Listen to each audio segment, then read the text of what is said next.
প্রিয় শিক্ষার্থী, আজকে আমরা চতুর্থ অধ্যায় অর্থাৎ আইসিটি বইয়ের যেটা ময়মনসিংহ বোর্ড 2023 এইবার যে পরীক্ষাটা অনুষ্ঠিত হয়েছে এই পরীক্ষার মধ্যে চতুর্থ অধ্যায় থেকে ওয়েবসাইটের ডিজাইন বা এইচটিএমএল কোডিং থেকে যে সৃজনশীল প্রশ্নটা আসছে সেইটা আজকে আমরা সলভ করব। এখানে একটা উদ্দীপকের মধ্যে একটা টপিক দেওয়া আছে, এটা চিত্র 1, চিত্র 2। তারপর প্রশ্ন বলছে যে আইপি অ্যাড্রেস কি, ওয়্যার ফ্রম কি ব্যাখ্যা করো। চিত্র 1, কোন ধরনের ওয়েবসাইট স্ট্রাকচার ব্যবহার করা হয়েছে চিত্র 1-এ সেটা ব্যাখ্যা করার জন্য বলছে। আর চিত্র 2, ওয়েব ব্রাউজারে প্রদর্শনের জন্য এইচটিএমএল কোড লিখো। চিত্রটি photo.jpg সাইজ এত।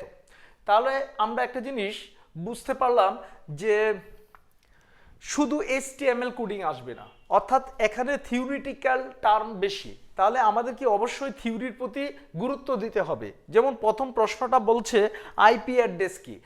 ইন্টারনেটের প্রত্যেকটি কম্পিউটারের জন্য আলাদা একটি পরিচয় বা ইউনিক আইডেন্টিটি থাকে যা আইপি অ্যাড্রেস নামে পরিচিত। তারপরের প্রশ্নটা ওয়্যার ফার্ম কি ব্যাখ্যা করো। ওয়্যার ফার্ম আসলে জিনিসটা কি? ওয়্যার ফার্ম হলো একটি ভিজুয়াল গাইড যা কোনো ওয়েবসাইটের কাঠামোকে উপস্থাপন করে। ওয়েবসাইটের প্রতিটি পেজের জন্য একটি করে লেআউট ডিজাইন করা হয়। লেআউটগুলো দ্বারা পেজের কোন স্থানে কি দেখানো হবে তা বোঝায়। এই লেআউট ডিজাইনগুলো প্রাথমিক অবস্থায় কাগজে বা কলমে করা হয়। এই কাগজে কলমে যে প্রাথমিক অবস্থায় করা হয় এটার নামই হচ্ছে ওয়্যার ফার্ম। চিত্র 1, কোন ধরনের ওয়েবসাইট স্ট্রাকচার ব্যবহার করা হয়েছে ব্যাখ্যা করো। এই যে এখানে যে স্ট্রাকচারটা ব্যবহার করা হয়েছে এটা ওয়েবসাইটের কোন কাঠামো? আমরা জানি যে ওয়েবসাইটের কাঠামো আছে হইতেছে 4টা: হায়ারার্কিক্যাল বা ট্রি, নেটওয়ার্ক বা ওয়েব লিঙ্কড, লিনিয়ার বা সিকোয়েন্স, হাইব্রিড বা কম্বিনেশন। এখানে যেটা আছে সেটা হইতেছে হাইব্রিড, মানে হাইব্রিড কম্বিনেশন। কিভাবে বুঝলাম? লিনিয়ার সিকোয়েন্স এবং হায়ারার্কিক্যাল ট্রি। যারা এইগুলা আসলে স্ট্রাকচারগুলো ভালোভাবে পড়ছে সেই এটা বুঝতে পারবে। ঠিক আছে, তাহলে আমাদের আজকে মূল বিষয় হচ্ছে এইচটিএমএল কোডিংটা আমরা তৈরি করব।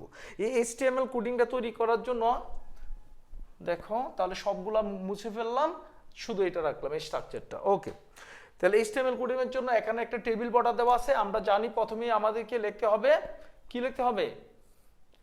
এইচটিএমএল। তারপর লিখতে হবে, যেহেতু আমাদের বডি স্ট্রাকচারের কাজ করব, বডি লিখবো, বডি। তারপরে এটা টেবিল বর্ডার যেহেতু আছে এই জন্য আমি লিখবো টেবিল। লিখে একটা অ্যাট্রিবিউটটা হচ্ছে বর্ডার, BORDER। টেবিল বর্ডার লিখে কোটেশনের ভিতরে লিখতে হবে 1। তারপর এই অ্যাট্রিবিউটটা ইউজ করবা, এটা হচ্ছে সেল স্পেসিং, CELLSPACING। অনেকে এটা ইউজ করে না, তোমরা করবা, না হলে এখানে আরেকটা লে আসবে আর এরকম দেখাবে না। এই জন্য সেল স্পেসিংটা খুবই দরকার। ঠিক আছে, তারপরে আমি যেহেতু এখানে কোনো ক্যাপশন নাই, TR দিয়ে শুরু করব। তারপর ইচ্ছা করলে আমি প্রথমটা TSও লিখতে পারি, TD লিখতে পারি। এই ক্ষেত্রে আমি TD বা TS যেটাই লিখলাম। এখন ভালো মতো দেখো, এই বাংলাদেশের আন্ডারে এরকম কলাম আছে কয়টা? 2টা। কলামের অ্যাট্রিবিউট হচ্ছে কল স্প্যান। তাহলে আমি লিখবো কল স্প্যান। কল স্প্যান লিখে কোটেশন 2 লিখবো। তারপরে এই এতটুকু জায়গার মধ্যে বাংলাদেশের অবস্থান মাঝখানে বিদায়, এখানে আমাকে পজিশন ঠিক রাখার জন্য অ্যালাইন কথাটা লিখতে হবে। অ্যালাইন লিখে আমি লিখবো সেন্টার। অ্যালাইন লিখে আমি সেন্টার লিখবো, তারপরে অ্যাঙ্গেল ব্র্যাকেট শেষ করে দিব। তারপরে লিখবো বাংলাদেশ। বাংলাদেশ লিখে তারপরে /TD, তারপর /TR। এখন এটা শেষ হয়েছে। এরপরে আমরা পরের স্টেপে আমরা চলে আসবো TD লিখে আমাকে ইমেজ ট্যাগের অ্যাট্রিবিউটটা লিখতে হবে। IMG SRC = কোটেশন লিখে কি ছিল? photo.jpg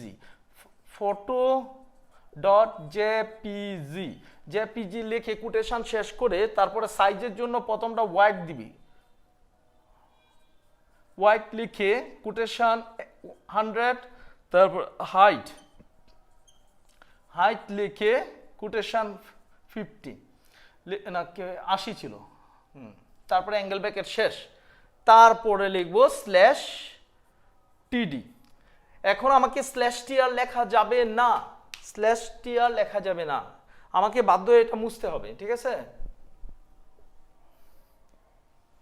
তারপর আমরা চলে যাব এই রাউন্ডে। এখানে আবার আমি লিখবো হইতেছে টিডি, লিখে দেখবো এটা অর্ডার লিস্টে আছে, অর্ডার লিস্টের জন্য ওএল ইউজ করব। তারপর প্রত্যেকটা আইটেমের জন্য এলআই, এলআই লিখে আমাকে লিখতে হবে ঢাকা স্ল্যাশ এলআই। তারপর আবার আমাকে এলআই লিখে দিনাজপুর, দিনাজপুর লিখে স্ল্যাশ এলআই। তারপর আমাকে আবার এলআই লিখে লিখতে হবে রংপুর, তারপর স্ল্যাশ এলআই, তারপর স্ল্যাশ ওএল অর্ডার লিস্ট, তারপর স্ল্যাশ টিডি, তারপর আমাকে লিখতে হবে স্ল্যাশ টিআর।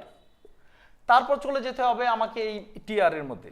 তো এই টিআরে যাইতে চাইলে আবার আমাকে আবার টিআর লিখবো, লিখে টিডি লিখবো। টিডি লিখে এখন আমি দেখবো যে এই ওয়েলকামের আন্ডারে কল স্প্যান আছে আবার দুইটা, আবার লিখতে হবে কল স্প্যান লিখে কোটেশনের ভিতরে 2 দিতে হবে, অ্যালাইন লিখে সেন্টার লিখতে হবে।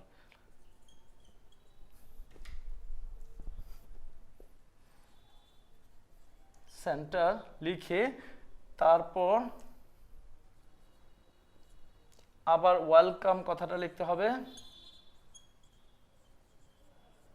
স্ল্যাশ টিডি স্ল্যাশ টিআর, তারপর slash table slash body slash HTML, ঠিক আছে।